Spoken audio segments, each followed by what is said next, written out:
नमस्कार, मेरा नाम डॉक्टर निमिष गुप्ता है। मैं कंसल्टेंट नेफ्रोलॉजिस्ट यानी गुर्दा विशेषज्ञ मेट्रो अस्पताल नोएडा एवं फरीदाबाद में प्रैक्टिस करता हूँ। आज हम डिस्कस करेंगे डायलिसिस के बारे में। डायलिसिस क्या है?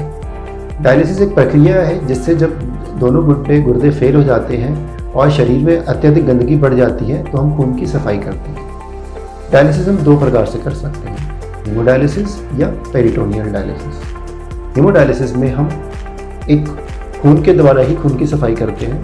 खून एक मशीन में जाता है जिसमें फ़िल्टर फिट होता है, जिसके अंदर खून साफ होकर वापस शरीर में आ जाता है। ज़्यादातर ये प्रक्रिया 4 से 6 घंटे की रहती है और हफ्ते में 2-3 बार, जितनी बार भी ज़रूरत पड़े, बीमारी टू बीमारी वेरी करती है। दूसरी तरह की डायलिसिस होती है पेरिटोनियल डायलिसिस, जिसमें हम पेट में कैथेटर डालते हैं और पेट में साफ़ पानी डालते हैं जो सारी गंदगी खींच लेती है और उस पानी को बाहर निकाल देती है। अब डायलिसिस की ज़रूरत किसको है? डायलिसिस की ज़रूरत उसकी है जिसको दोनों किडनी फेल हो गई हैं और दोनों किडनी फेल होने के कारण कुछ शरीर में बहुत गंभीर समस्या पैदा हो गई है, जैसे शरीर में अत्यधिक पानी का होना जो पेशाब के रास्ते नहीं निकल सकता, शरीर में इतनी गंदगी बढ़ जाना जिससे दिमाग पे असर हो रहा है, गफलत हो रही है, बेहोशी चाह रही है। वो गंदगी अगर दिल पे असर करने लग जाए, अगर उस गंदगी के कारण मरीज को बार बार उल्टी लग रही है या फिर भूख नहीं लग रही, या फिर कुछ ऐसे तत्व बढ़ जाना जैसे कि पोटेशियम जो हमारे शरीर के अंगों को खराब कर सकते हैं। तो डायलिसिस 2 प्रकार के लोगों को चाहिए। एक है अक्यूट किडनी इंजरी जिसकी किडनी अभी हाल में ही फिलहाल खराब हुई है, और दूसरी क्रोनिक किडनी डिजीज़ जिसकी धीरे धीरे किडनी कई सालों में खराब हुई। कई बार मुझसे लोग सवाल पूछते हैं कि क्या डायलिसिस परमानेंट चलेगी?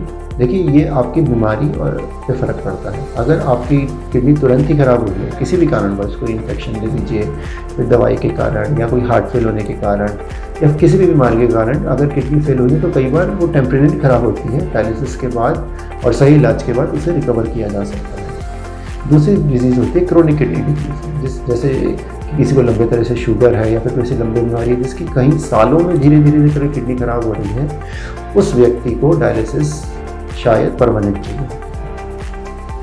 कई लोग मुझसे सवाल पूछते हैं क्या डायलिसिस के नुकसान हैं? हाँ, डायलिसिस के थोड़े नुकसान हैं। डायलिसिस, जैसे कि मैंने कहा, हीमोडायलिसिस में खून एक फ़िल्टर में जाता है, साफ़ करके वापस से शरीर में जाता है। तो इस प्रक्रिया के दौरान जो हम कैथेटर यूज़ करते हैं उसके अंदर दिक्कतें आ सकती हैं। पेट की डायलिसिस में, खून की डायलिसिस में कई बार छोटी मोटी दिक्कतें आ सकती हैं, पर अगर आप सही जांच पड़ताल के साथ और सही डॉक्टरी के सलाह के साथ इलाज करवाते हैं तो ये ज़्यादातर दिक्कतें नहीं आती और इससे आप लाभ ही पाते हैं। मैं एक बात ये कहना चाहूँगा, जिसको डायलिसिस की ज़रूरत है उससे ज़्यादातर मरीज लाभ ही पाते हैं, उससे नुकसान के चांसेस कम हैं। तो अपने डॉक्टर से डिस्कस कीजिए कि डायलिसिस की वो कितनी रिक्वायरमेंट है, वो कब तक चलेगी, और आप सही डिसीजन अपने डॉक्टर से डिस्कस करके ले सकते हैं।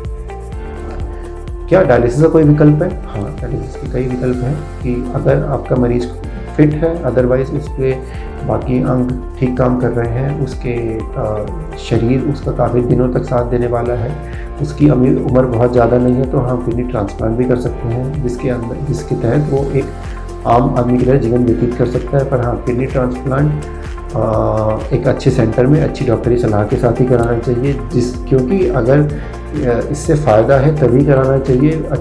पहले अच्छे से जांच कराएं कि आपके शरीर में क्या क्या नुक्स हैं और आपके शरीर ये ट्रांसप्लांट करा सकता है कि नहीं, तभी इस ट्रांसप्लांट के लिए ऑप्ट करें। तो आपसे कोई भी डायलिसिस के लिए कोई और भी सवाल है, मुझसे कभी भी आप संपर्क कर सकते हैं। मेरा नाम है डॉक्टर निमिष गुप्ता, मैं प्रैक्टिस करता हूँ मेट्रो अस्पताल नोएडा एवं फरीदाबाद में। धन्यवाद।